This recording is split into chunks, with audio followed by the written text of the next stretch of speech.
Before I go any further, let me just say for your audience, because you already know this, I do know quite a lot about this, and I am engaged in research in the prisons. So I'm speaking from a place of a fair bit of expertise as opposed to when we spoke about sports. I was an educated person on the subject. In this case, I actually do research in this area.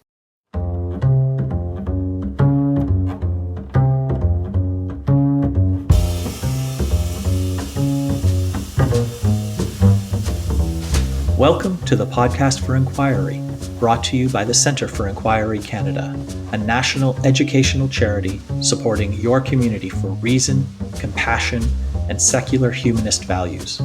You have answers, we have questions. I'm your host, Leslie Rosenblood, board member and secular chair for CFIC. Welcome.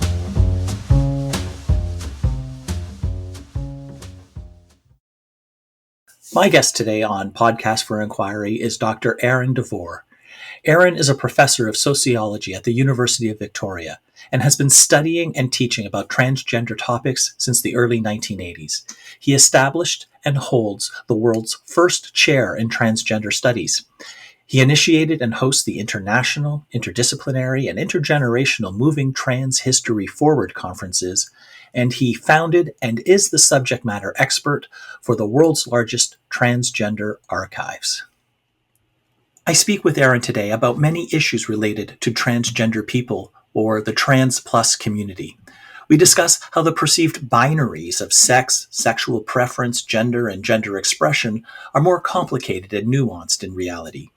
Aaron informs me how many people identify as transgender and non-binary in Canada, and he provides many insights into current controversies, including the use of pronouns, sports, puberty blockers, and incarceration. It is with pleasure that I bring you my conversation with Dr. Aaron Devor.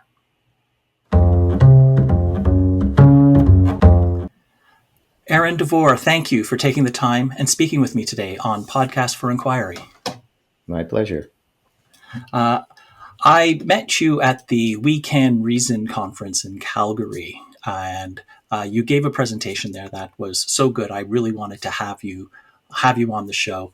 It's a topic that is very current and unfortunately very controversial and mired with a lot of misinformation. So thank you for coming on so that we can delve into trans rights and trans issues from a factual basis. And I want to start with some misperceptions that many people have. And you, in your presentation, you talked about several ideas that people have in terms of binaries when looking at people that is not actually correct. So can you talk about the four ways in which people are viewed incorrectly as binaries and why that is a false perception? Right. Okay. So most people are trained as children and growing up in society, and the messages that we get all the time from all the different kinds of media that we're exposed to believe that sex and gender are the same thing and that sex causes gender. So let me break that down a little bit and Sure. give a little more understanding of that. So in most people's lives and everyday life for the majority of the population, the distinctions I'm about to make really are not particularly important. When we're talking about trans people, and I usually say trans plus because there are literally hundreds, if not more, different types of identities that people have that might fall under the transgender umbrella. So I say plus just to shorten that. So Sure. when we're talking about trans plus people, the difference between sex and gender becomes quite important. So sex is the biological features of the body. We all have them. There's probably a lot more variation and range in that most people imagine, but nonetheless, by and large, that's a bimodal distribution. So what I mean by that is there's basically almost everybody can be relatively easily classified as either male or female. And I'll emphasize almost, not everybody. So that's the biological features. We're born with biological features. And in the vast, vast, vast majority of cases, when a baby is born, a doctor, a midwife, a nurse, whoever looks between their legs, sees what they see, and declares it's a boy or it's a girl.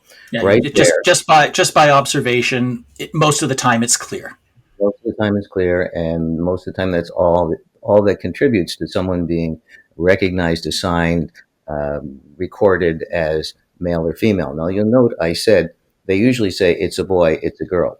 Now, when we're making the kind of distinctions between sex and gender that are important to keep in mind when you're thinking about the vast array of people we have on Earth, excuse me, um, gender is more of a social or sociological category, but these days mostly we talk about it as an identity.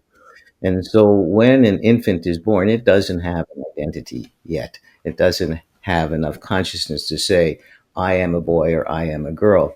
And that develops fairly young, but it can through the course of life. And so when somebody looks at an infant and says it's a boy, it's a girl, they're not only assigning or recognizing or recording a sex based on the genitalia, they're also assigning or recognizing or recording a gender, which they assume is how this infant with this particular kind of body type will grow up as a social human being and how they will identify when they become older. So there was a transgender activist who had a nice little quip that is helpful for people to remember the difference between sex and gender. Her name was Virginia Prince, and what she said roughly was sex is between the legs and gender is between the ears. And I said Ah, roughly what she said because it's not a direct quote, but that's the way everybody says it now. So right. sex is between the legs, gender is between the ears. So if you're looking at an infant, it's not inaccurate to say it's a boy, or would it be accurate to say like it's a male or it's a female child? So is that the Yeah, better way to put it than saying it's a boy or a girl? If you're talking strictly about the biological sex. right. So when we Okay. talk about biological sex, we should be saying male and female. And when Okay. we talk about gender, if they're young, we can say boy or girl. If they're an adult, we should say man or woman. Right. And Right. so Sure. those, for the average majority of people, that distinction is really quite moot. It doesn't mean much.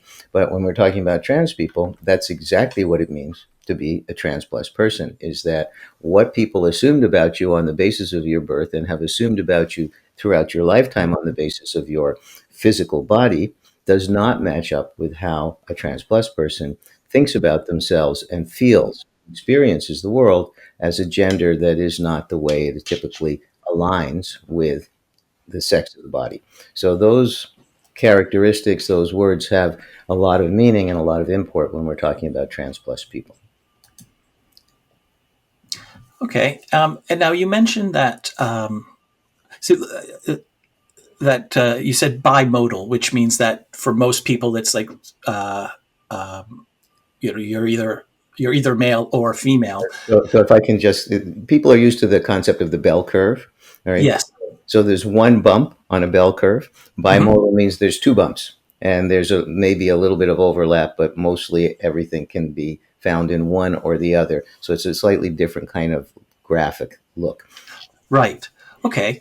Um, Now, I I can understand, and I'm asking you a question because this is something that I don't quite understand. I can understand that when it comes to gender, which is as you put it, between the ears, or sociologically constructed, what we consider masculine, what we consider feminine, what we consider boyish or girlish activities. This varies over time, and that depends on a time and place, right? Here you wear something, we call it a skirt, but in Scotland they have a kilt. It's very similar in design. One is very feminine in one place, at the same time in another place it's a very masculine thing. But when it comes to biological sex, I see a lot of discussion online, very heated from both sides, when about whether biological sex is binary or bimodal or sort of a spectrum. And I was hoping that you could uh, provide some insight and some factual basis for this conversation, because as someone who is not an expert in this, uh, I read a lot of people who are very, very confident in their opinions, but it's really difficult to find out what actually is the biological basis of sex. And with primary and secondary characteristics and such. Right. So when I was discussing before how people are declared to be one sex or the other, Mm-hmm. I said that in the vast majority of cases, and I wouldn't put I wouldn't confidently put a number on it, but let's say in something like at least 99% of the cases. So when I say Mm-hmm. vast majority, I'm talking about 75%. I'm talking about almost all the cases. All they're looking at is the external genitalia, and Right. there's no more investigation than that. Uh, and there's some variation there, and there's some times where someone looks and it's kind of hard to tell what we've got. Right. And there's Because biology is messy. biology is messy, but it's not that messy most of the Okay. time in terms of the external genitalia. Now, when you see people arguing about there is a huge range of sex characteristics, and I'm trying to be careful to say sex characteristics, not sexual characteristics, because sexual means who you're going to bed with and who you're attracted to, and you get into Right. all sorts of erotic things. Yeah, and we can. I want to get into that, but right now I want to just talk about biology. All right. So when we're talking about sex characteristics, there's many other aspects that go into the sex of a human being or an animal for that matter. Let's stick to human beings. So there's chromosomes. There's the hormonal milieu. There's the various aspects of the reproductive system, not all of which you can see by looking between someone's legs. Uh, Mm-hmm. there's there's cycles in the body that take place in different kinds of cycles. Most people think only women have cycles, but males have cycles as well in their hormonal milieu and changes I didn't know that. Okay. throughout throughout the course of the day. Well, if you ever go in for a blood test that wants to test your testosterone levels, for instance, they tell you we must have it before 10 o'clock in the morning because they have to have some consistency. And most males, their testosterone level is higher in the morning. And if they compare yours in the morning to somebody else's at night, it's going to throw off the whole I see. Interesting. all right, Okay. so there's cycles and there's secondary sex characteristics, and these are the ones that develop around during the time of puberty. And so, for instance, you'll look at someone and they'll look at an infant and they'll say this is a female on the base of the genitalia, and then when they hit puberty, that's when you have changes to the shape of the body. They'll grow breasts, the hips will flesh out. That's when hormones change again. There are some changes during right after birth as well that happen with hormones. Uh, at that age, at puberty, you see the differences that we use in our everyday life mostly to recognize who we assume to be male and who we assume to be female.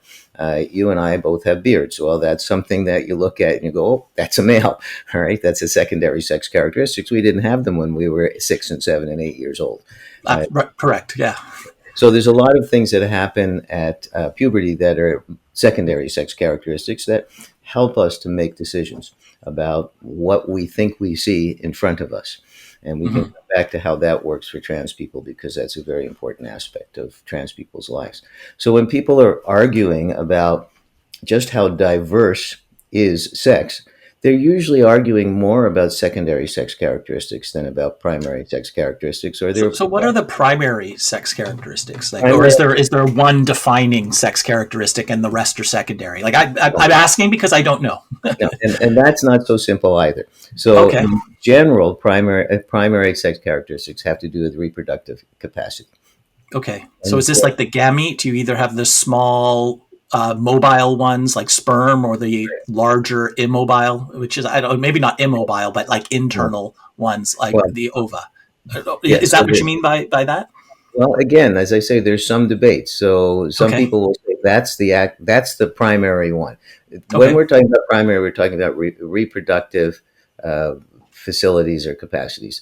And all right, so there's the sperm and the egg. Some people will say will look more at genitalia and they'll say doesn't matter. So for instance, if a woman has had a complete hysterectomy, or if a female has had a complete hysterectomy, does she cease to be female? If a male has had testicular cancer and he has to have his testes removed, does he cease to be male? Okay, but I mean, you can. That's. I mean, if you had the blueprints or like you're still a male child.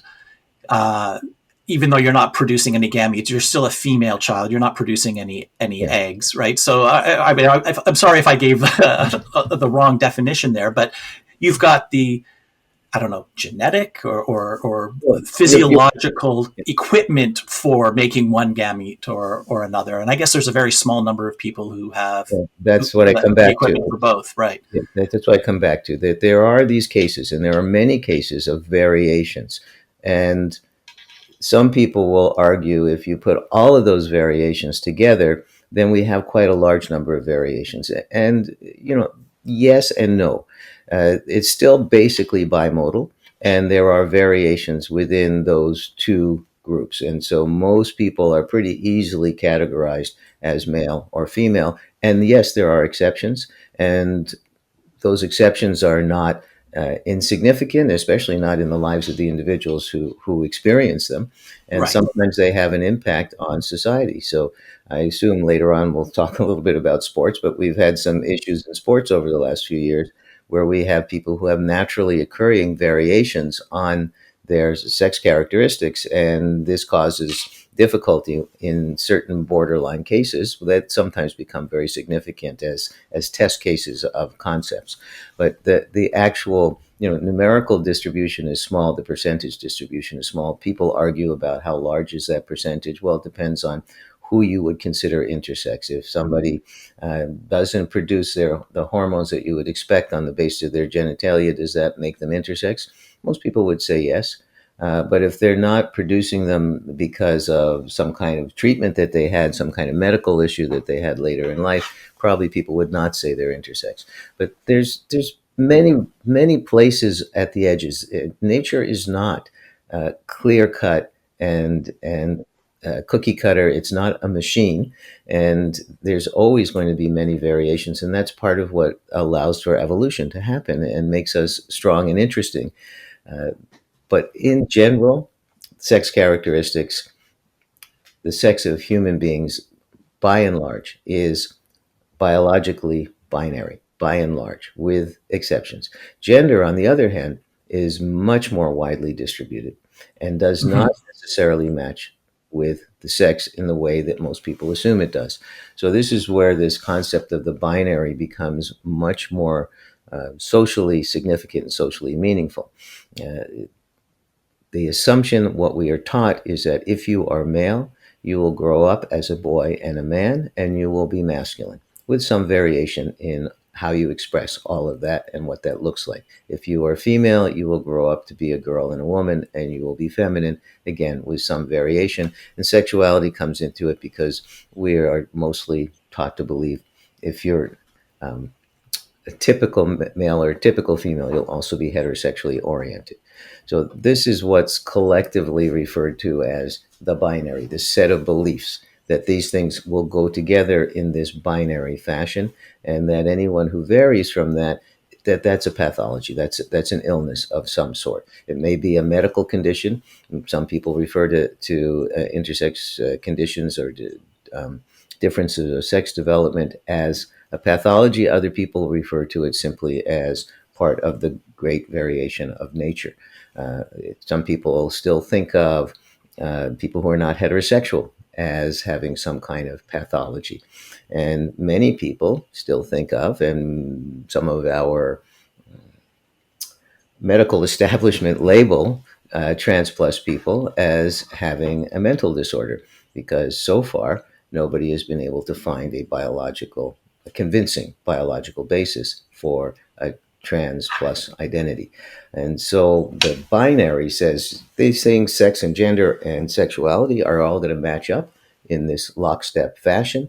And the older belief system, which many people still ascribe to, is that it is all caused by your genes, by your genetics, by your chromosomes, and everything else follows from that and is inevitable and cannot be altered and should not be altered. And this is where we come into a lot of clashes in society. Other people will say, no, of course these things do change, can change, and that's part of the glory of nature, is that we're not all the same. Uh, but that system that says it must fit together this way, that's when people talk about the binary. That's what they're referring to, is that this belief system that is very strong in society, and some people would impose it uh, in very harsh ways on others. Right. So I just want to make explicit an analogy that you kind of alluded to. Homosexuality was deemed a psychiatric disorder up until I think it was the 1970s. Like Yeah, it I was, think it it was was 70. in the 1979. Thank you. It was in the DSM, and I'm trying to remember what that stands for. But like DSM the stands for Diagnostic and Statistical Manual of the American Psychiatric Association. Thank you. And today, I won't say universally, but broadly speaking, in Canada, whether you are attracted to someone of the opposite sex or whether you're attracted to someone of the same sex is about as important as whether someone is right-handed or left-handed. Like one of them is more common than the other, but both are fine. Do you think that we're heading towards a point where the same thing will, like the same perception change will take place for regarding trans plus people, where it has been viewed and in far too many instances today is still currently viewed as a disorder or something that's wrong with the person, but that both medical and official acceptance and broader social acceptance is coming. So it's a interesting, significant, and important question. If we look at what happened with homosexuality, we can see some parallels to what I think is in process of happening now with gender variance. So homosexuality was in the DSM as a psychiatric illness.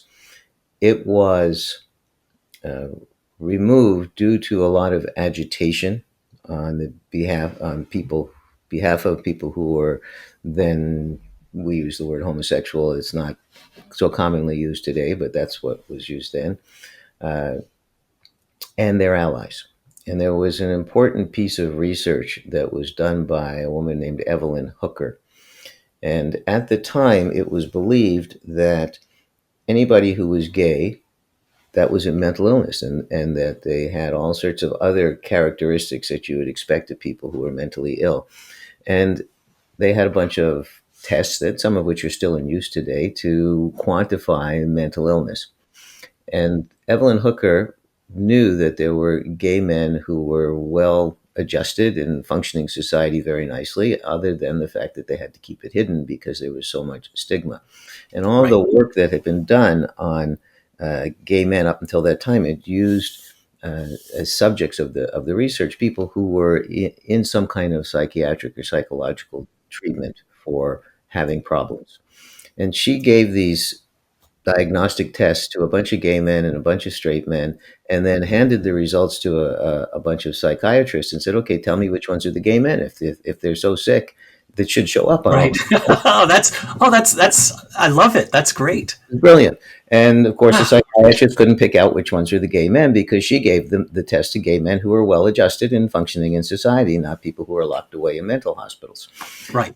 And that was, things didn't turn on a dime. It took years after that but that was a very influential piece of work that helped to change the tide. But there was a stage that most people are not aware of. So the DSM said it was a mental illness, and then the next DSM, because they revise it every several years, Hmm. had something in it called ego dystonic homosexuality, which was still a mental illness. And what that meant was, well, you're gay, but you're upset about it. So it doesn't match with your sense of yourself. Ego dystonic means it's dystonic is a bad sound, and ego is yourself. So they had that for a little while, and then they removed it entirely.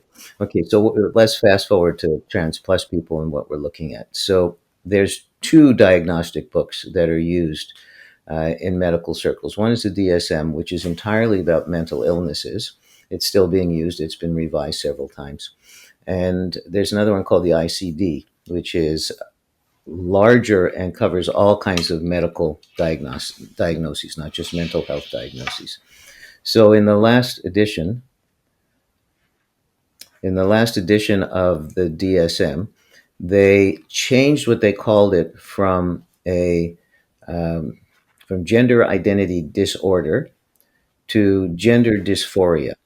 You know, dysphoria is the opposite of euphoria. So this is Okay. kind of like ego dystonic homosexuality. So it's um, you have a gender and you're unhappy about the gender you have. It upsets your life.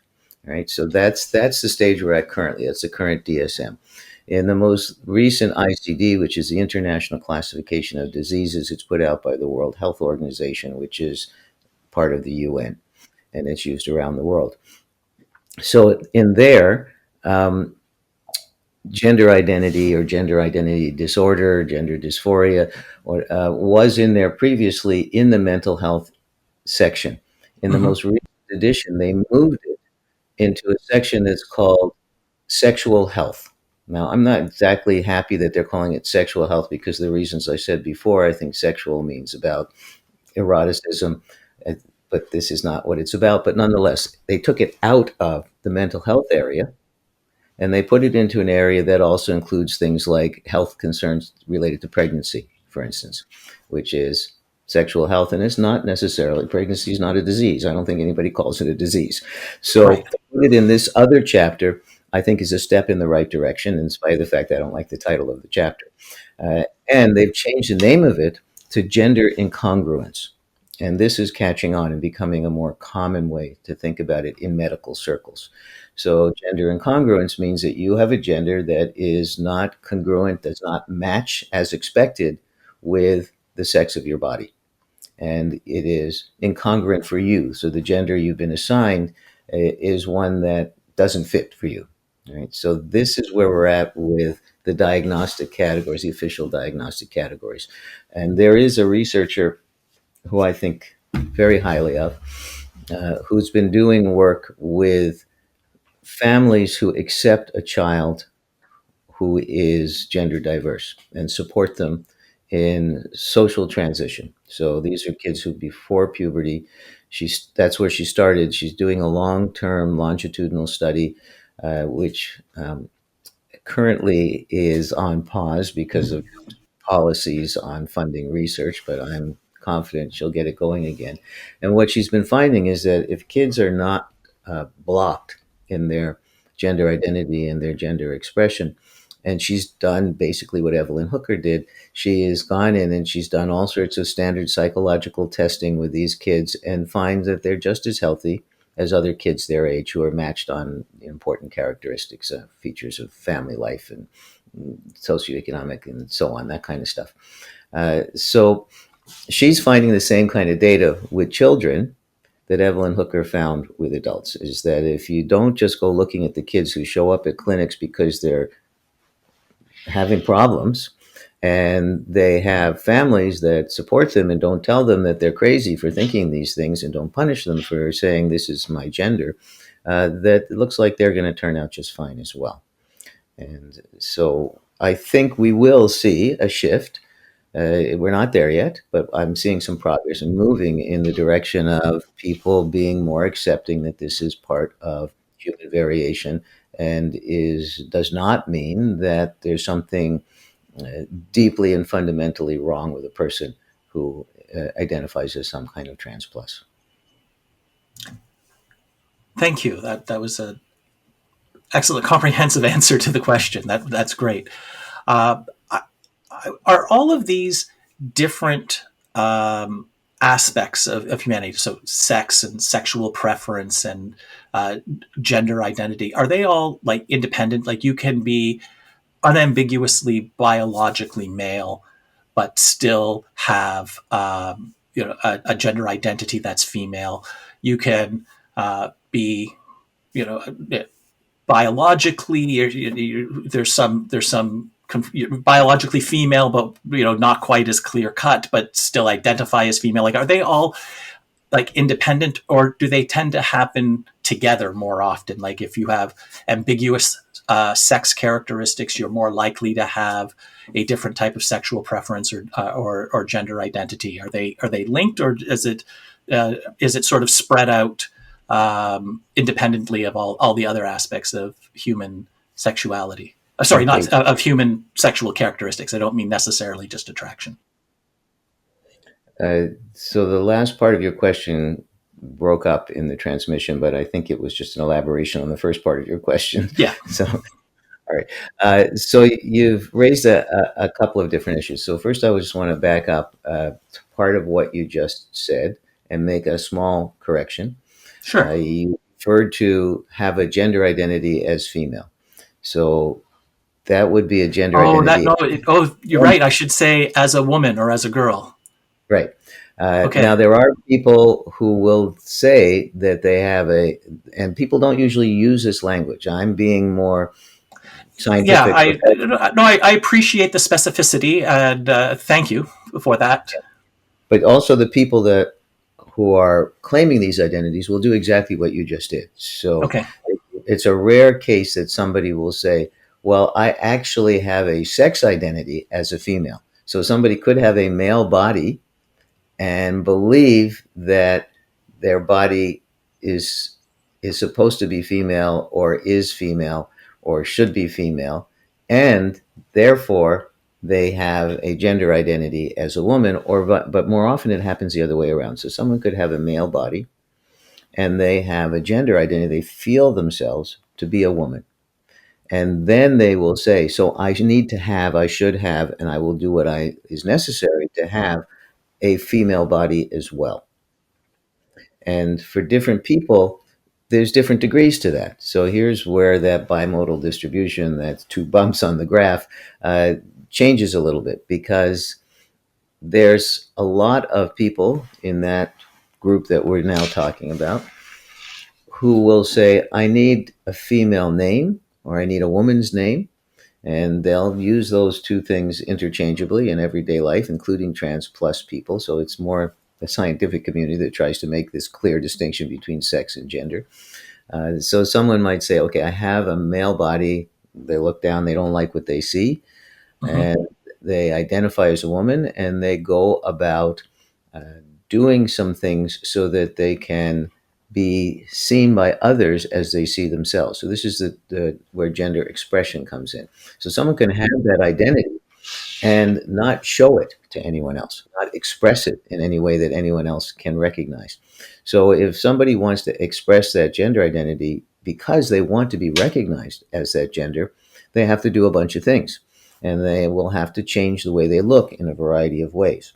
And depending on in what circumstances they want to be seen as a woman or assumed to be a female, they will do different things. So, again, another piece of the sociological puzzle is when we look at people, we see their gender expression.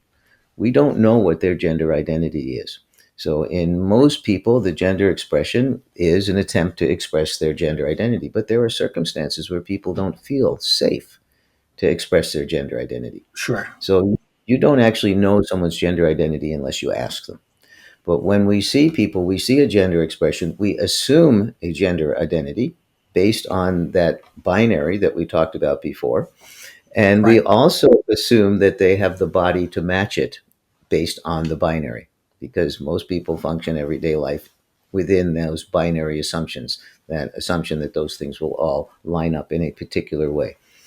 So if somebody wants to be taken by others and seen by others as the way they identify, they have to change their gender expression. And that for in some people, that's a matter of hairstyles, facial hair, clothing, change of a name. And that's good enough. People will recognize them as the gender and they will feel comfortable. Some people need to engage in more changes to their physical body. Hmm. And so this is very often focuses on the upper body. So someone who identifies as a woman will want to have breasts, and hormone treatments generally produce breasts. Not always satisfactory size, so there may be breast implants involved as well. People who want to be taken as a man should not have breasts. And so trans masculine people, that is, people who are transgender and masculine identified, will want their breasts to be reduced or removed so that they are not contradicting their gender expression and their gender identity. And many non-binary people, that is, people who don't identify either as men or women, will also be very concerned about what the upper body looks like. Uh, People who are transmasculine will very often want to take hormones because that will change their gender expression in the sense that they'll grow facial hair and it will lower their voices, which are a very strong indicator of Right. gender Sure. and sex. Most people hear, I should say, voices uh, as a sex characteristic. It's a secondary sex characteristic. Right. And so if you have someone who's presenting as a woman and has a very deep voice, oftentimes people will not believe that she's actually a woman.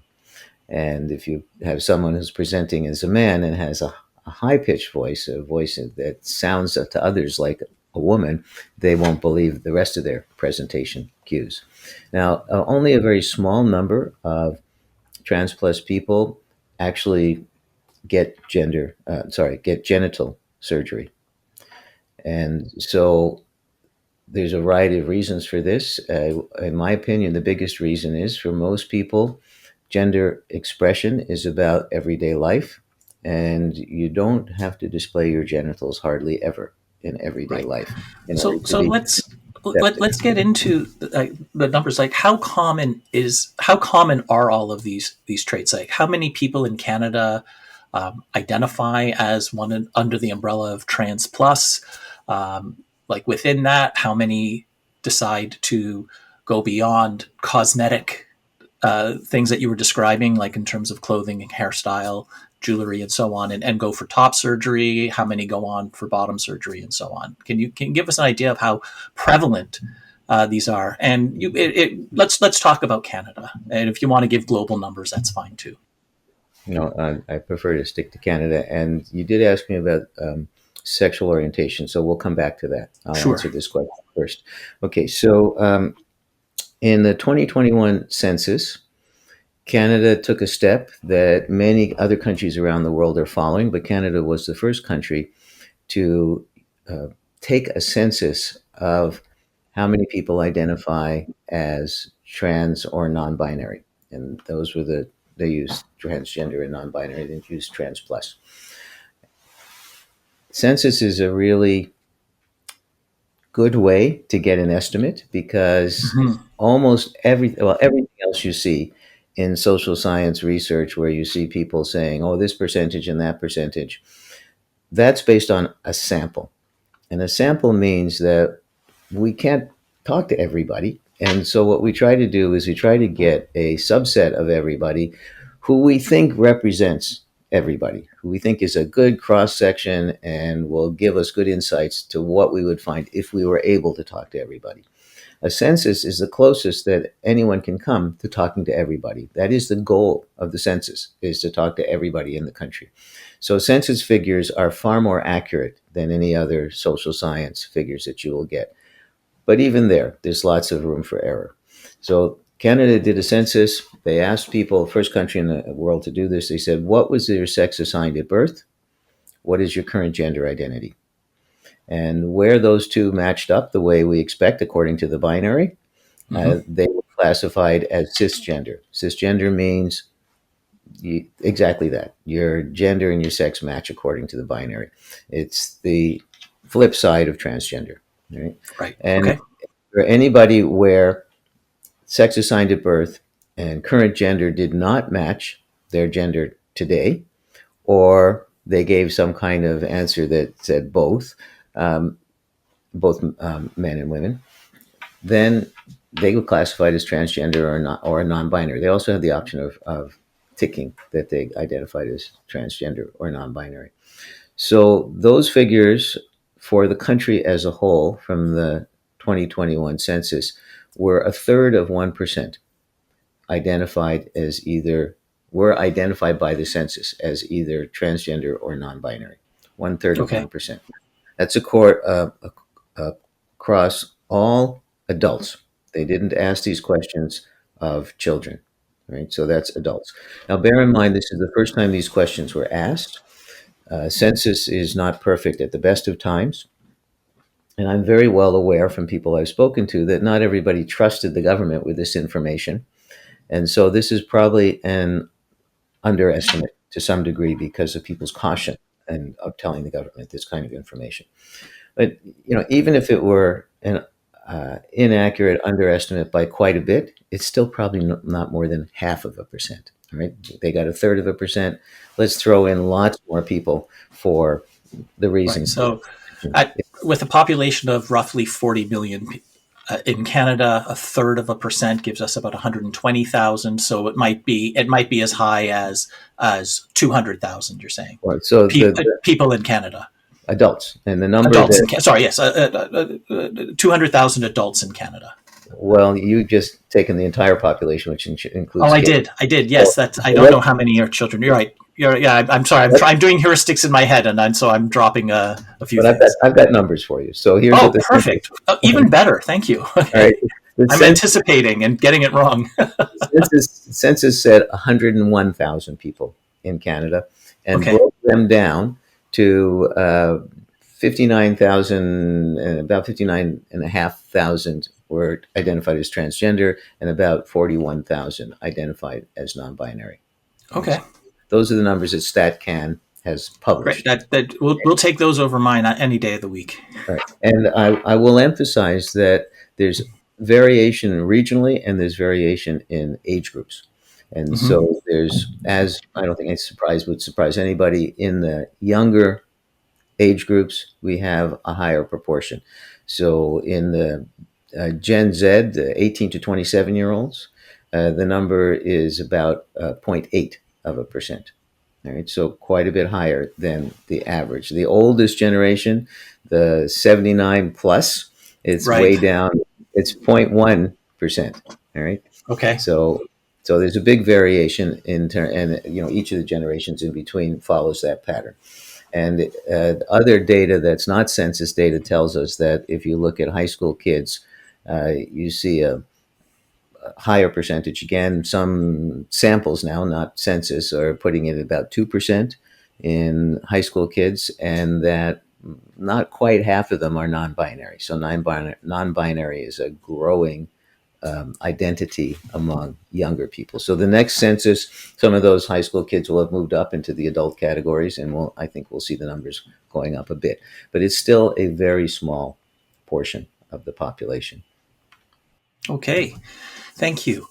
I think that covers sort of the like the scientific aspects and the numerical aspects. I'd like to move on to the social implications of trans plus, because there are quite a few controversies. Some of them I think have some merit and warrant discussion. Some I think are more just confected for headlines and such. But I'd like to talk about several. And so let's start with something that is becoming more and more common, and that is people declaring their pronouns and sort of insisting that they be called by the pronouns that they wish. Can you talk about that a bit, about the controversy and where things stand with Uh, pronouns? Leslie, I'm happy to talk about that. We got two other topics that you raised that I haven't Okay. answered yet. I don't know if you want me to go back to them Okay, or we'll sure. just No, no, keep no, going. no. We'll come back to pronouns in a moment. Let's talk about what have we dropped. So, You're doing a better job than I am. You should be the well, host. I'm taking a few notes here. So you asked about the relationship between sex, gender, and sexual orientation. And so I think that's a big question in people's mind because a lot of people get swayed, confused by the ideas of the binary. They say these things should all line up in a particular way. Hmm. And we also see everywhere the letters LGBTQ plus and 2S and many other letters that are sometimes added to that. Yes. And so what happens in the minds of a lot of people is they think that trans people are just gay people who have just gone that much further and just taken the whole gay thing right off the scale. Uh, and I think it's important to be aware that there is no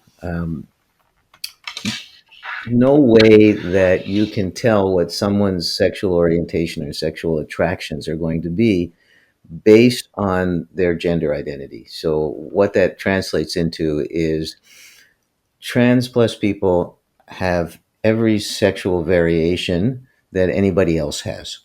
Okay. And So just because somebody identifies with a gender that doesn't match up the way the binary expects them to doesn't tell you anything about who they're going to find sexually attractive and who's going to be sexually attracted to them.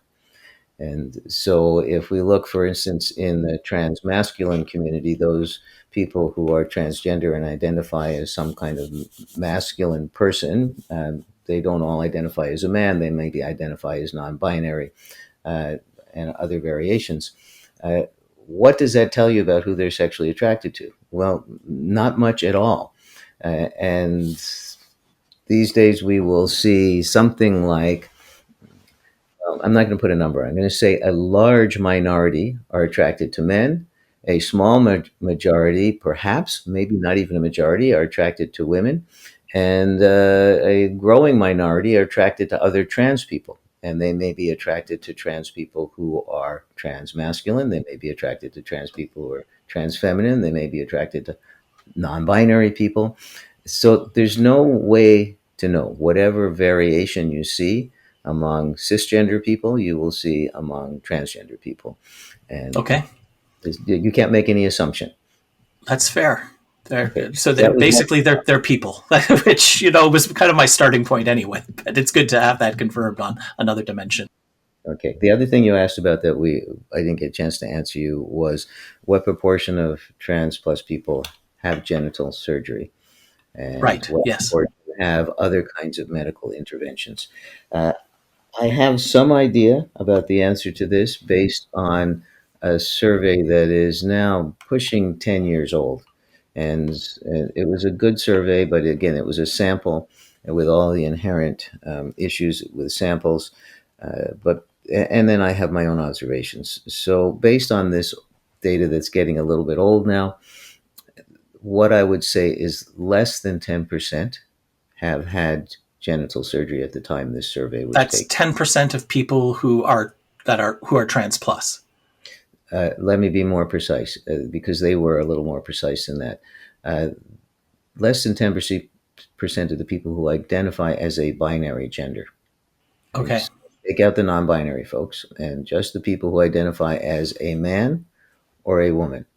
So maybe 10% among those who were assigned male at birth and identify as a woman now at the time of the survey, and less than 5%, less than 3% of the people who were assigned female at birth and at the time of the survey identified as men.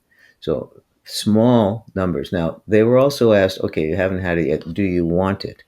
And then the numbers go up quite a bit more, but there's still a sizable minority who don't even want it because some people say, well, yes, but they identify as a man, they identify as a woman, then they obviously they want their genitals to match, but they just haven't had the opportunity for a variety of reasons to actually make that happen.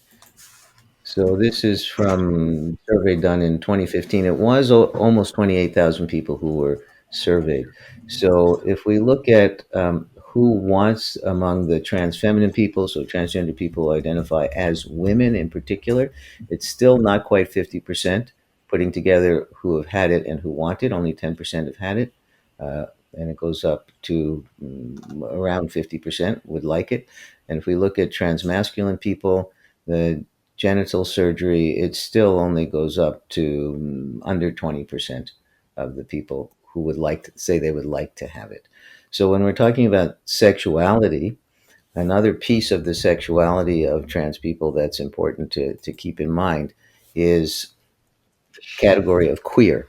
And a lot of trans people prefer to identify their sexual orientation as queer rather than gay or lesbian because what do you call somebody? How do you understand the sexuality, for instance, of two trans people who both identify as one identifies as a man, one identifies as a woman, but they both still have their original plumbing. And so what happens in the trans plus community and increasingly in the rest of the world is that people's sexual orientation is based on their gender identity, not on their genitalia.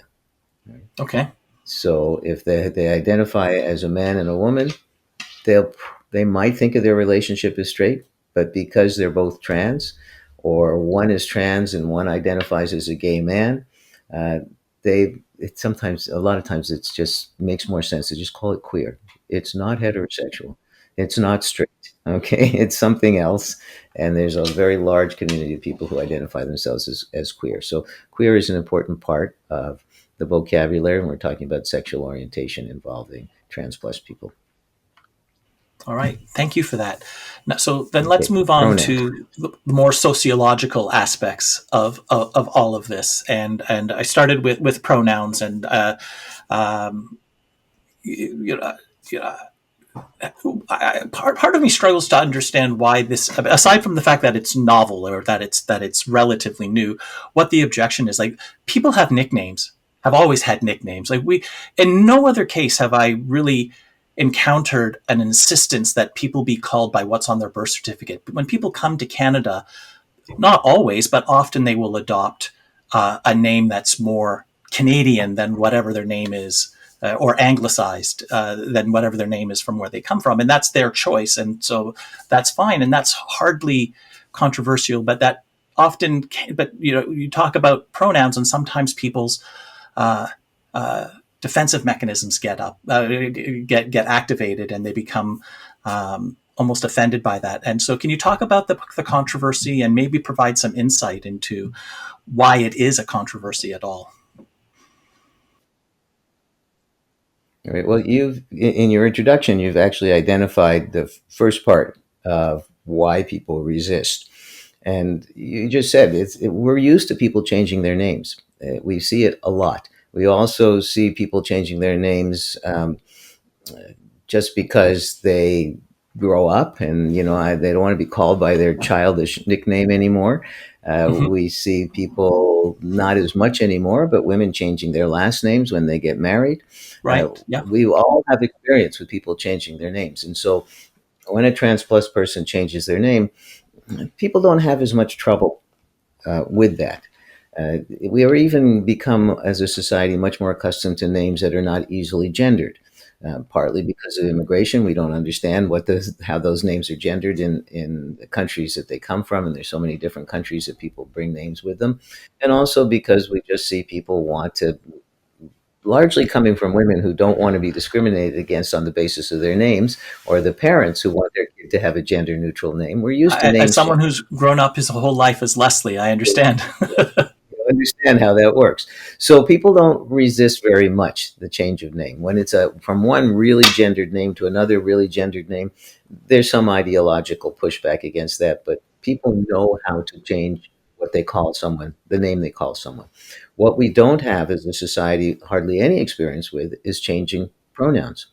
This is not something that is common. This is just coming up in the last few years, that people are being asked to call someone with a different set of pronouns. And I see it all the time. Trans person announcers that come out, they're changing their gender, they've got a new name, and they've got new pronouns. And the people around them pretty quickly adapt to the new name and continue for a long time to make mistakes about the pronouns, because they don't have the muscles in their brain that Mm-hmm. help them to change the pronouns. So I don't think it's so much that people who are willing to accept name changes are not willing to accept pronoun changes. There's some people who just won't accept that trans exists and won't cooperate. That's a different category. But there's well-meaning people who stumble for a long time on the pronouns because they just are not used to doing that. In addition, I told my cats they couldn't come in. Yeah, I left my door open. So, hello, meet Ada. I've got two black cats here, but they're outside. Um, so people have trouble with the pronoun thing for that reason. They also have trouble with the pronoun thing because when someone transitions, it takes a while, and in some cases, they never get um, so adept at presenting at their gender expression that the people who are observing them are on board with it. But certainly, there's a transition period when somebody first changes, where other people still see them as the gender they always were. So they can change the name without their mind adjusting to this is a different gender, right? Because we're Right. accustomed changing names, right? And the he, him, he, she, her, those kinds of things, and they, them is another category. Again, we'll come back to that. People respond to what they see in front of them. And if the cues that they're getting, the gender expression cues that they're getting, don't ring the bell in their head that says that's a man or that's a woman, out their mouth comes these pronouns because it's it's a reflex, it's unconscious. It takes an effort until the point where either they've made the effort enough time that they now have it imprinted on their brain, or the person's gender expression becomes sufficiently convincing to them that it just comes out naturally because that's what they see in front of them. So we should grant some leeway and some assumption of good faith, barring evidence to the contrary, that if someone is referring to someone using the wrong pronouns, that it's accidental and not malicious. I think most often it is accidental and not malicious. Uh, it's difficult to make that transition to using a new set of pronouns.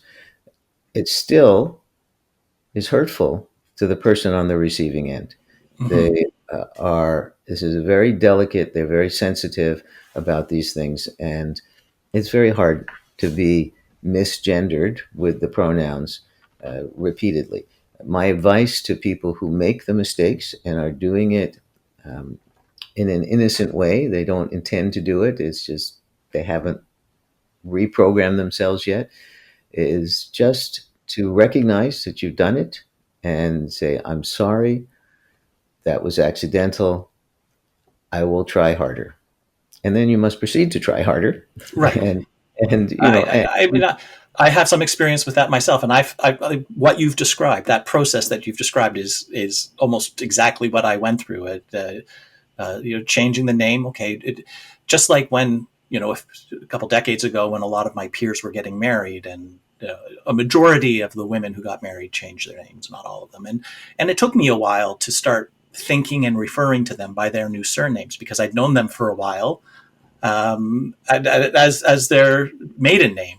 And then like with pronouns, exactly what you said. Okay, it took me a little bit when they changed their name, and it took me a bit longer to consistently get the pronouns correct. And I still slip sometimes. It's much rarer now, but I can't say that it doesn't happen. And I mean, fortunately, the people in of my acquaintance are quite forgiving. Like they can see that I'm making an honest effort and that I am making honest mistakes. But it's good to hear that my experience is typical and that it's not a failing on my part.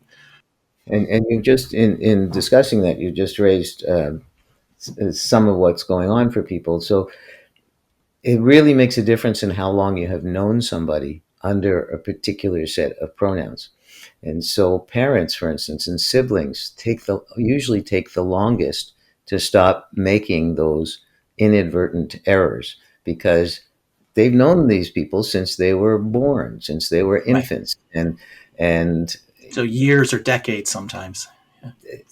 easily, yes, and usually decades. By the time someone comes and says use a different pronoun, more and more families, I mentioned before, are becoming accepting, and more kids are willing to speak up and ask for these changes. But most of the time, we're talking about adults. And yeah, you could have known this person for 20, 30, 40. Some people don't transition until they're in their 50s or 60s even. And so you're asking someone who's got all those decades of experience. And if they're older than you, then probably their brain is not quite as agile either. And Right. asking to make these changes is asking a lot. It's not asking too much, but I think it's important to recognize it is asking a lot.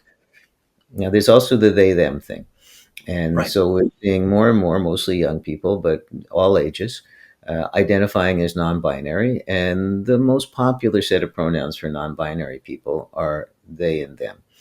And people find that even more difficult because now you're asking folks to, excuse me, to use a set of pronouns they're not accustomed to using in the singular. Right. So there you go. You're asking to use language in a way that they've never used it before. So that's tough right there. And then you're asking them to use this language on people who, for the most part, don't look in between genders or don't look like both genders. Right? So these are both difficult. And then sometimes people will throw up, well, that's grammatically incorrect. And Yes. you can't make me do that. So, in answer to all of that, I like to remind people that language is ever evolving and that society has learned to use language differently over time, and we will learn to use language differently here as well. We're at the beginning of that process, not the middle and not the end. But look back in time and look at how we use you. So, right now in English, we use the word you for both singular and plural. And we figure it out from the context which one is meant. And Right. occasionally you have to ask, do you mean one or more? Do you mean singular or plural? But most of the time, you can figure it out from the Right. And we context. used to say thou for you singular and you for plural, but Exactly. we've we've Exactly. we've adopted a different convention, and now you applies to both. And anytime you hear the word thou, you assume they're reading or referring to Shakespeare. Right. Exactly, or maybe biblical. So Sure. we passed through that stage, and I assure you, there was a period of time where there were people who said that's grammatically incorrect, and I don't know what you're talking about, and you can't make me. And we'll pass through this as well, and we will come to the point where we understand that some people use he, and some people use she, and some people use they, and we will figure out how to get comfortable with that and be able to handle that as well as we handle you singular, you plural. Okay. Uh, I want to ask you about sports, because this is a really hot topic and has been for the last few years, and it really gets into what we have been talking about in terms of biological sex and gender identity and so on. And I know you have done a fair bit of research and have some thoughts on this, and I'd like you to share your insights with us, please. Okay, so sports is, yes, as you say, a very hot topic, and I think it is being handled in a very awkward ways. It's not that we haven't developed the finesse and the nuance yet that we need to untie this very difficult knot. So there are many different types of sports. There are sports that are recreational. There's sports where everybody plays together. Um, there's no awards. There's no rankings. There are Right. sports where ranking is Recreational very, very leagues, important. co-ed leagues. Yeah. Yeah, so there's a lot of different places. In those kinds of recreational and co-ed leagues, I think the only real issue is safety, which is always an issue. Sure. And so I think we take the concerns that we have for safety and we apply them there. And if there is too much of a disparity in size or strength that it is putting people at risk, we need to look at who's being put at risk. And that I think can be dealt with in ways that it's already being dealt with because this has always been a question and always been an issue. And so perhaps there are times and places where we need a little more protective gear or a little bit of some better rules. Uh, but I think that can be dealt with using the same approaches that we've used Yeah. all Well, I along think to in ensure terms safety. of like where the controversy lies is where it's at the competitive level where there are trophies and they are sex segregated. So you have you have a men's sport and you have a women's sport, because we are a sexually dimorphic species. That there's like running or swimming or boxing or cycling, and like the controversies are around. Um, Primarily you hear about trans women who the narrative goes trans women should not be part of women's sports, and there's several layers to this, and I'd like to uh, have you sort of address those, because it's an ongoing conversation. and that I think that needs to have the temperature taken down. Okay, so let me preface my remarks by saying that this is sports in particular is not an area of expertise for me. It is an area that I have studied what the experts have to say. Right, Okay. so I'm familiar with what is being said by people who, for whom it is their area of expertise. So I would call myself well educated on the issue, but I'm not the person producing research and data in this area. So, having said that, let me tell you what I think the data says, but it's not data that I produced myself. So, when we're looking at competitive sports and the battle about whether who should be involved in women's sports is about competitions where there are going to be first, second, and third place winners and rankings and so on. Now, in that kind of competition, you've got to bear in mind that there are certain principles that underlie deciding who the winners are, and that the reason those competitions are interesting is because they are seen to be fair competitions of closely matched competitors. So if you go into a competition and the competitors are so different that you can tell ahead of time who's going to win, then that's not a fair competition. That's not what those competitions are about. We should be looking at people competing whose skill levels, whose capacities are so similar that you can't tell ahead of time who's going to win, and it's a real contest. And Mhm. they appreciate the contest as well. So in those kinds of situations, we have to look at, you know, where are the similarities, where are the differences, and what makes for a fair competition.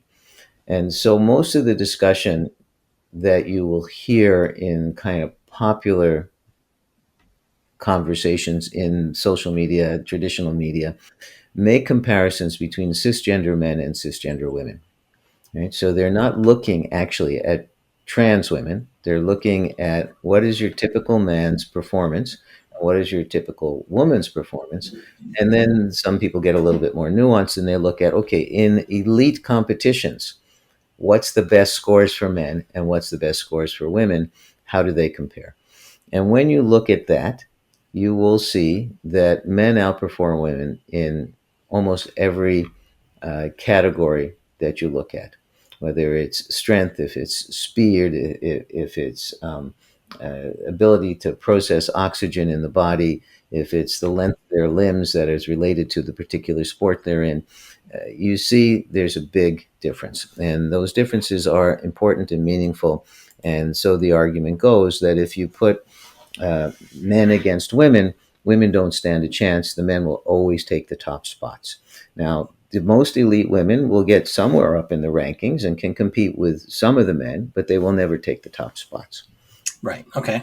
So there's been and that's not a fair comparison because trans women who are asking to compete in women's sports, by and large, we can come back to the by and large question, but by and large are people who have um, gone through some biological changes in order to identify themselves as women, in order to be enter into these competitions. And at this point, uh, any competition where trans women are trying to enter into women's competitions or are permitted to enter into women's competitions are required through some kind of biological changes. And by that, do you mean like hormones or surgery or that type of intervention? Like what do you mean by what do you mean by some biological changes? Well, it varies in different sports and different jurisdictions, but by and Okay. large, what is required is hormone Okay. treatment that suppresses testosterone production and adds estrogen to the system. I don't think anyone requires surgeries. I Okay. may be wrong on that, but as I said, this is not my primary area. Transgender studies and gender is my in general Well, is my let me ask another question that you may or may not know the answer to. Once a biological man has been on a course of hormones for some period of time, assuming they started as an adult, um, does that even the playing field, or is there a residual? advantage for having been born and grown up male and then transitioned as an adult to a woman. Right. So you've identified a couple of the areas where the discussion is taking place. So, Okay. are there differences that are meaningful between pre-pubertal kids? And there's some research that says there's still meaningful differences, but by and So like large, an 8-year old male, sorry, an 8-year-old, 8-year-old male child would outcompete an 8-year-old female child. there's some evidence that that could be the case, but it's not clear cut. It's not Okay. decided. So there may be, but it's not a big difference, and rarely are children pre-puberty in these kinds of highly contentious competitive. Agreed. Okay. So most of the discussion, I think correctly, is about people who have gone through puberty in the sex that they started out with at birth. Right. So then your question is the question that is being studied and has not been studied very much yet. And that question is, how much change do we see in the performance capabilities of individuals who have gone through a male puberty and then after that are put on a hormone regime that changes their Right. That's exactly the question. Yes.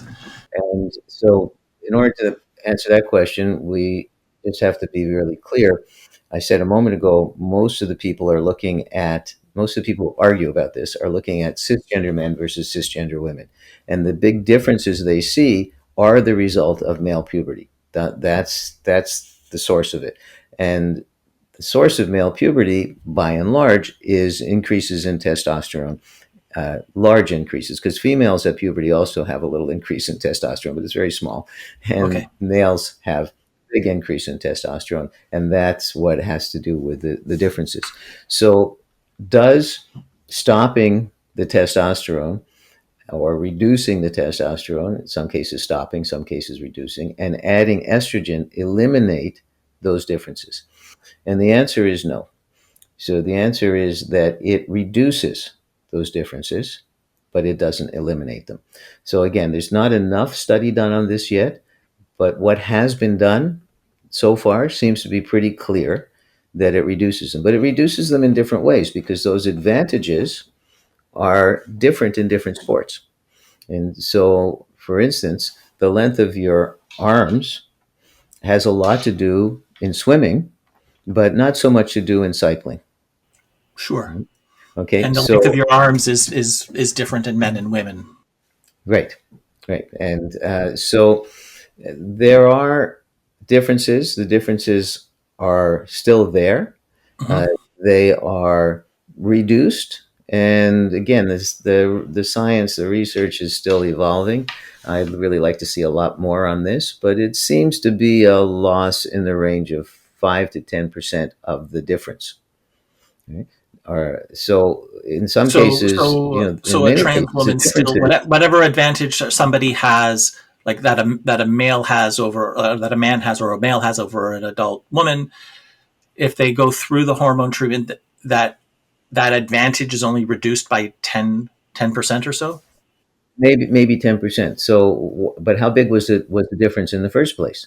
So, if the difference in the first place was very small, then that may eliminate the advantage. But it appears from the research that I've seen that there isn't anywhere that that difference is eliminated by the Okay. hormone treatment. So they still have an advantage. They don't have as much advantage. So when a trans woman will say, I went on hormones and I can't run as fast as I used to, I can't lift as much weight as I used to, it's absolutely true. They're not making it up. They're Right. not trying to pull They're, the they're wool still over. working out just as hard, but And they're feeling the effects. They're having a very real and measurable and non-trivial effect. yes, and the the difference is not eliminated. So if Right. they were to continue to compete against men, they would lose their ranking. Right? Right. And different people would lose their ranking in different amounts. However, when they compete against cisgender women, the trans women still appear to have significant advantages. And how significant that is has to do with many factors, training and nutrition, et cetera. But it also has to do with simply this biological reality. And it's also important to look at what is an advantage in that particular sports competition. And so this is where things are moving to in the sports world very slowly, but this is starting to happen. So the most recent International Olympic Committee ruling simply said that each sport has to decide for themselves. Prior to that, uh, the International Olympics Committee, which kind of sets the standards for everybody else, not rigidly because there is some flexibility, uh, was focused on, and many of the sporting organizations were focused on how much has the testosterone been reduced. And they were really focused on the hormonal levels. And the hormonal levels is relevant, but it's not the whole picture because Okay. there are certain uh, physical advantages, such as the length of the bones and the hip to shoulder ratio and the capacity to process oxygen, the size of the heart and the lungs. There's a bunch of things that are very relevant that don't change at all, or again change but not very much. Those advantages are still there. So you have to look now where sports is moving towards, is looking at, well, what is actually important in our sport, and how close do people need to be for the competition to be fair. And so that's one direction that's happening in each individual sport, is trying to sort out what they need to do in their sport. The other thing that's happening increasingly is that sports are moving towards having a category that is for people who have gone through female puberty, Hmm. one category, and another category that's called an open category that anybody can compete in. Right. Okay. And there are cisgender women who are actually very interested in competing in the open category because they want that the extra competition of competing against people who may be bigger and stronger in some way, but they also want to see where do they rank um, in the overall rankings where everybody is competing, but to protect the And the cisgender. open category like is truly open, like just a cis male can enter as well as can anyone else. That's that. Yeah. So they're what they're talking about. They're moving towards. And again, I don't know if this is where it'll end, but right now, this Hmm. is what's going on: is not having a women's category and a men's category, having a women's category, which is defined as people who have not gone through a male puberty and have gone through a female puberty, and then having an open category and not having a male category at all. They have an open All right. category and they have a women's category. So Thank you. some are moving in that direction. All right. I've got two more questions for you. You just spoke about going through a male puberty and a female puberty. Another thing that I read a lot about that always seems to get people inflamed is about puberty blockers, the drugs that prevent people from going through puberty. And this is for uh, young people who have a gender identity that may be different than their sex, and they want to postpone the onset of puberty um, until they can like truly make up their mind and make a life changing decision. And I've read that these drugs are terrible with massive side effects and sterilize people and those that take them can be filled with regret. And I've also read that these are life-saving drugs and that it's simply it does what it says on the box in that it postpones puberty, and if they decide to go through it, they go off the drugs and they go through a normal puberty afterwards. And I actually genuinely don't know how to like what both the scientific and the sociological impacts of puberty blocking drugs are. And I was hoping you could share some insights on that to increase my level of understanding and those of the listeners. Okay, well, this is a very difficult topic. So a little background. Uh, these drugs that we're talking about have been used for a long time in other circumstances, and only in last, how long ago did they start doing this? I don't know, maybe 20 years or so have they been applied to um, trans youth. So where they've been used originally and what they were, I think, designed for, I'm not sure if this is, or if they was a byproduct of some other effort, but nonetheless, where they've been used extensively in the past was youth who go into premature puberty. So we have situations where 5, 6, 7, 8-year-old kids are going into puberty, and this is not a healthy thing for them for a variety of reasons, social reasons as well as physiological reasons. And so their puberty was suppressed for a few years until they became an appropriate age for going through puberty, and then they were taken off the drugs and they went through puberty with their peers. And the evidence we had from that said no harm done. Right? Okay. And it was good that they didn't go through puberty, because one of the things that not everybody realizes about puberty is one of the big effects is you stop growing taller. Your height stops when you hit a certain stage of puberty, and so you really don't want an 8-year-old to be growing breasts and stay at the height they are at 8 years old. Right? Yeah. So this is a good That'd thing be a to very allow short them to, adult woman.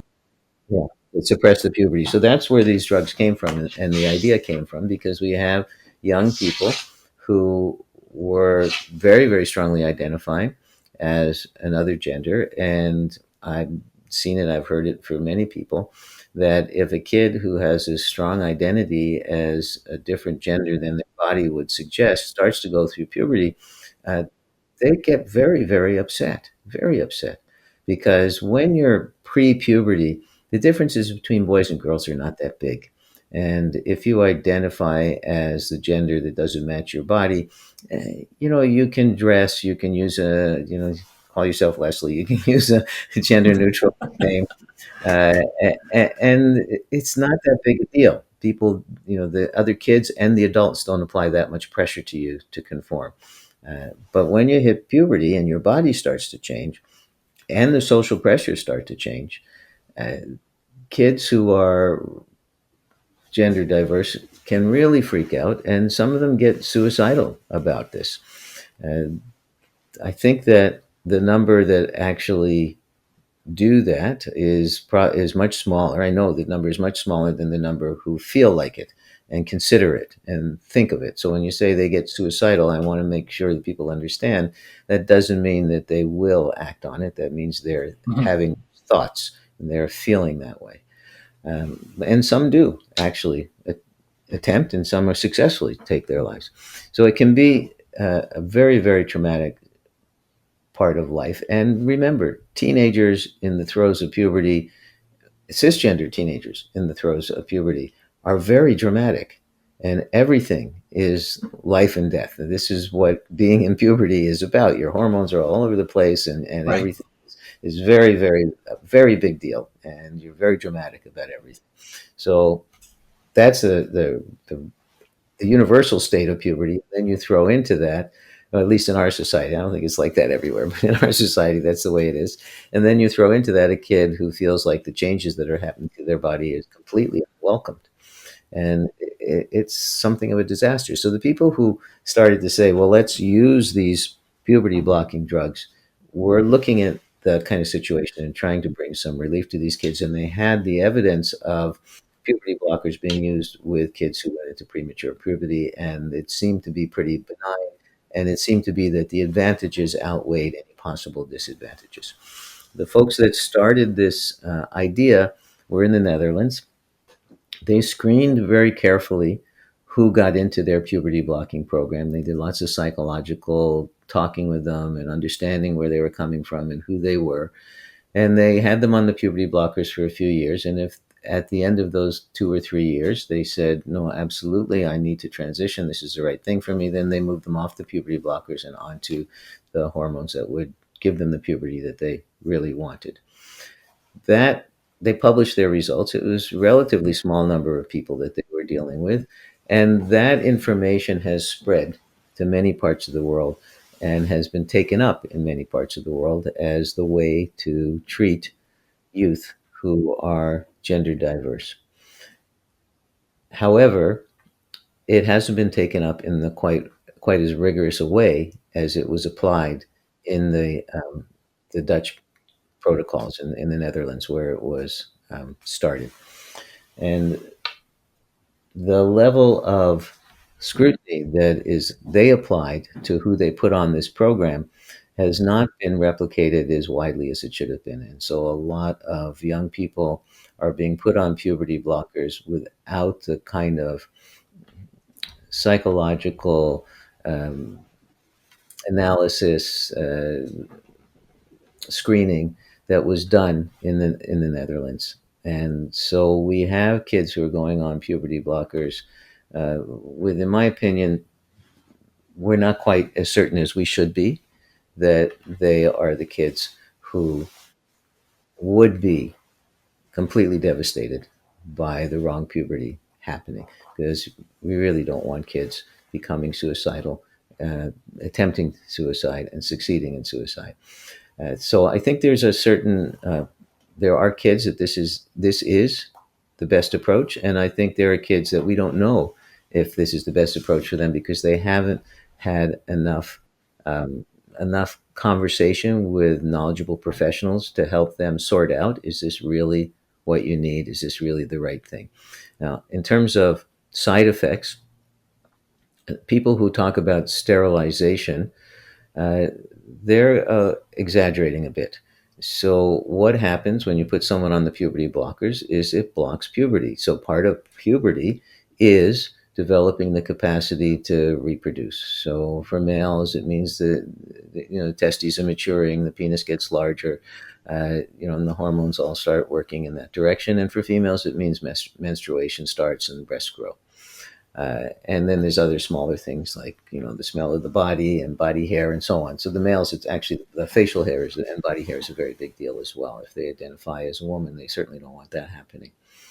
Uh, but it does prevent reproductive capacity from developing. That is not permanent. If someone goes off of the puberty blockers, that those capacities will develop. So where this concern about sterilizing children, they're not children, they're teenagers, uh, where this capacity, the loss of the capacity to reproduce comes in, is when they go on the cross-sex hormones and make this a permanent change. Okay? So you go off of, and even for transmasculine individuals, who are adults and have been on testosterone for years, if they still have their internal reproductive organs and they go off the testosterone, lots of them are doing this and getting pregnant and giving birth, and even some of them breastfeeding those children.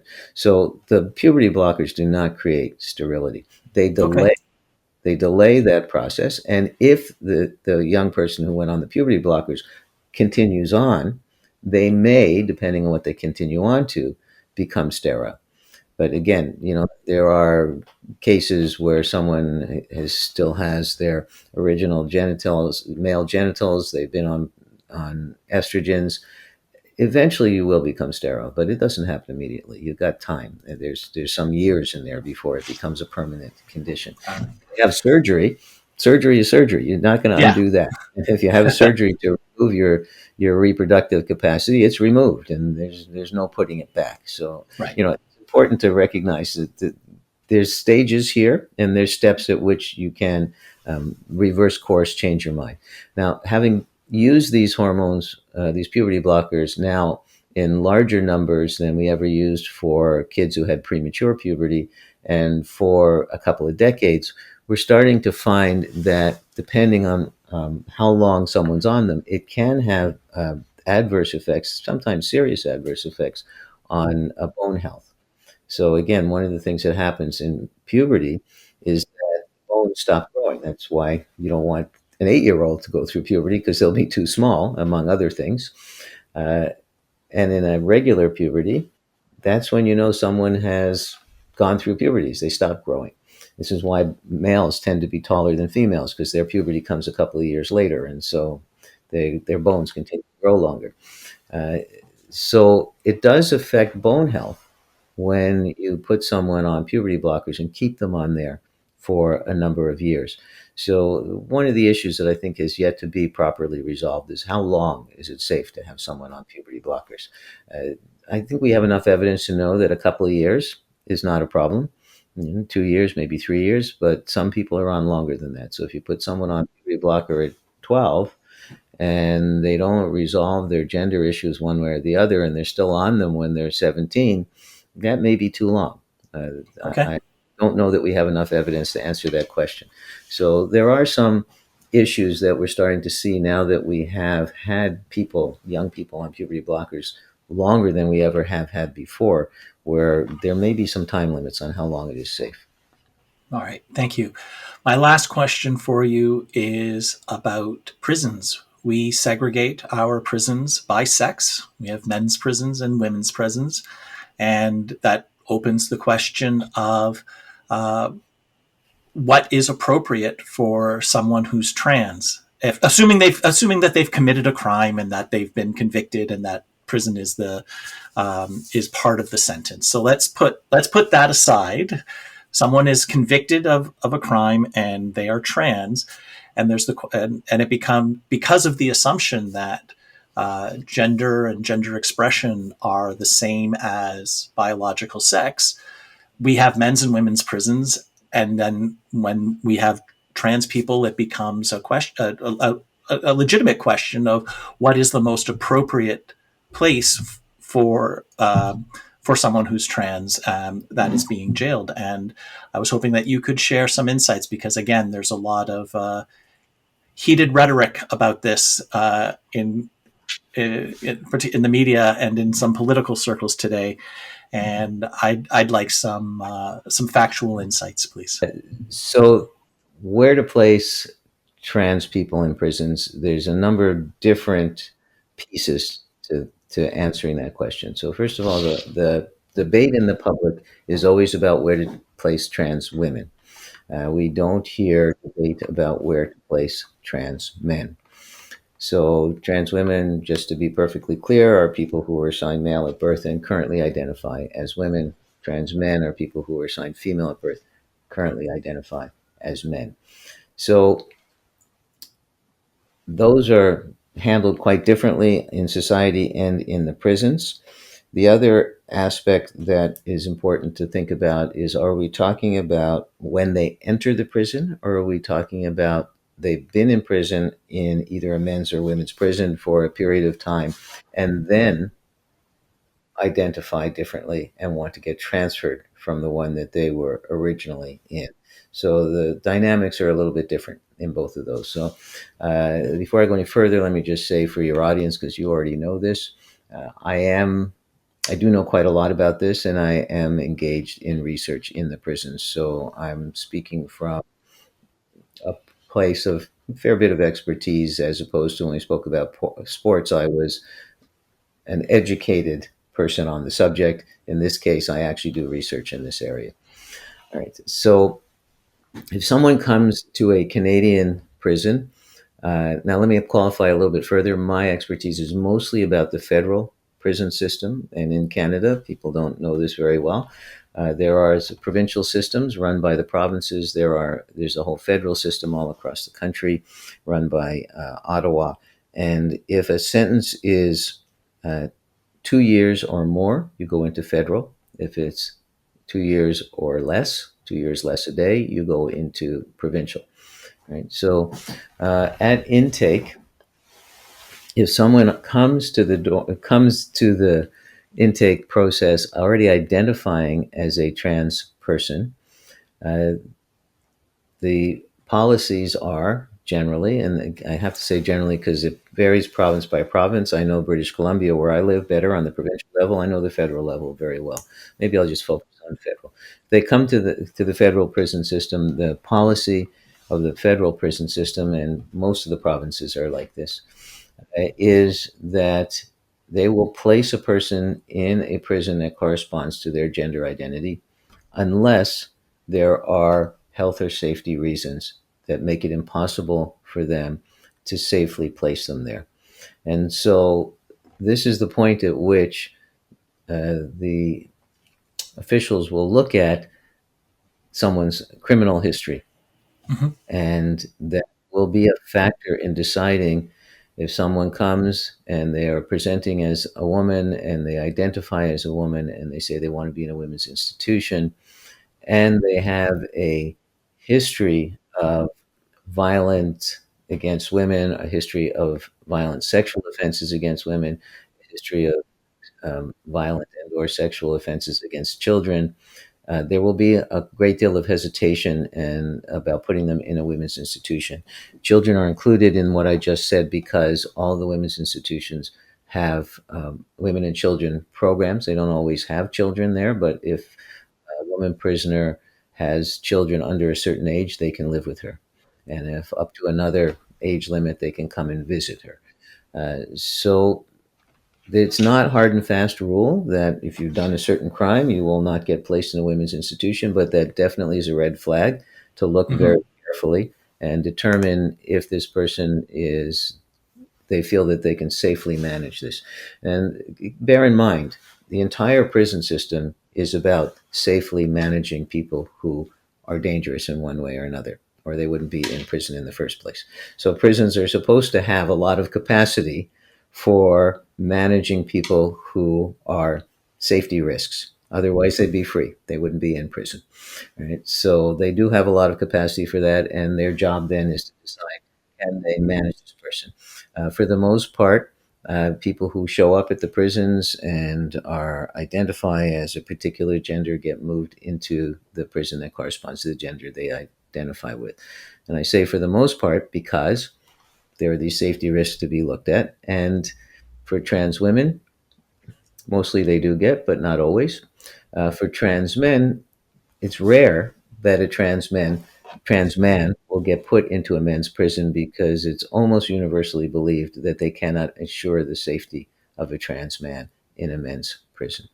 Bear in mind the statistics I gave you earlier about how many trans men are likely to have had genital surgery, uh, under 5%. And so that's certainly a factor in why they feel they can't protect them in an Hmm. institution.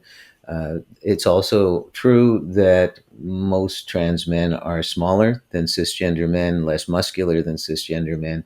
We've talked a lot about the effects of on sports and muscularity and so on for trans women who want to play in compete against cisgender women.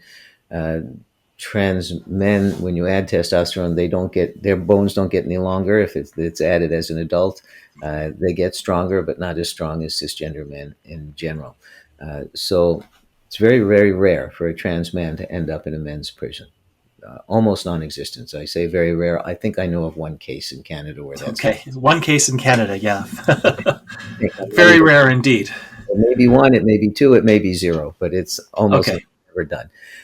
So at intake, if you come in as a trans woman, you'll probably end up in a women's institution and you'll probably fit in okay because you have been living as a woman and you will be able to live as a woman with the cisgender women. So mostly that works out okay.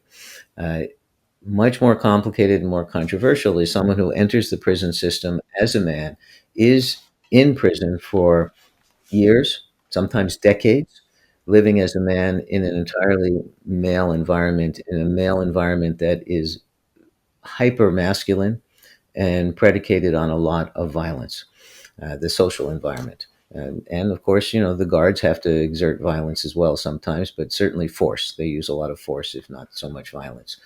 Uh, After living in that kind of environment, how many years out on the street, living probably perhaps a criminal lifestyle, and then put in a prison where it's hyper masculine and the social environment is based on force among with the guards and sometimes violence, and among the prisoners, absolutely based on force and lots of violence among the prisoners. And then after 5, 10, 15, 20 years, this person says, I identify as a woman and I want to move into a women's institution. They may very well have a history of violence and sexual violence. They may not. It may just be violence. It may be directed against women. It may not.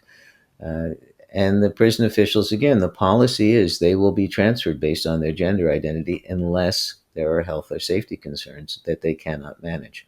And so, in those situations as well, the process is to examine what is the risk that they will have to manage if this person moves into a designated women's institution. And sometimes they move, sometimes they fit, sometimes the cisgender women, and sometimes there are already some trans women there. The other women in the institution will accept them and they will fit in. Sometimes the women in the institution they get moved to cannot accept them, will not accept them, they don't fit in. Oftentimes they just don't even get transferred because the corrections service decides that they cannot manage them safely for everybody in those institutions. Now, part of the safety question, though, you have to bear in mind is also how safe will they be in the men's institution. So someone who is presenting as a woman in a man's institution is at a tremendous amount of risk there. Right. I can imagine that would place a target on that individual for Tremendous particularly amount of sexual risk. And violence. yes, and also bear in mind that corrections has a whole list of things that they will do to accommodate someone's gender identity wherever they live. And so, if someone identifies as a woman and they live in a men's institution, they can ask for a wig, they can ask for nail polish, they can ask for women's clothing. There's a variety of things they can do to help them express their gender, even if they are in a men's institution. But yes, that puts them at risk. So when they're talking about safety, they're trying to balance how do we keep this person safest and how do we keep everybody around them safest. So most of the public discussion focuses on you put that trans woman in a women's institution, the women will not be safe. But I have to tell you that we also have to think about how much safety is there for a trans woman in a men's institution and balance those and try and decide what can the prison system manage. And their job is to keep everybody safe. And so sometimes they can put them in the women's institution and everybody can be adequately safe and not maybe optimal, but they can manage it. And sometimes they keep them where they are, and then they have a different safety issue to manage for the trans women who are expressing femininity in a men's institution. Well, Aaron, you have been extremely generous with your time and your knowledge and your insights. I want to thank you for being my guest today on Podcast for Inquiry. My pleasure. If you enjoyed today's podcast, please consider giving us a 5-star review and showing your support at patreon.com/podcastforinquiry. Email us podcast@centerforinquiry.ca. We'd love to hear your perspective. The Podcast for Inquiry is brought to you by the Centre for Inquiry Canada. We are a national educational charity supporting reason, compassion, and secular values. Help us support rational discourse and evidence-based decision-making by becoming a member at centerforinquiry.ca/join. CFIC is on the web, on Facebook, and you can follow us on Blue Sky at CFI Canada. Podcast for Inquiry is produced and edited by Zach Dumont and Martin Zielinski. Music by Anthony Lazaro. I'm your host, Leslie Rosenblatt. See you next time.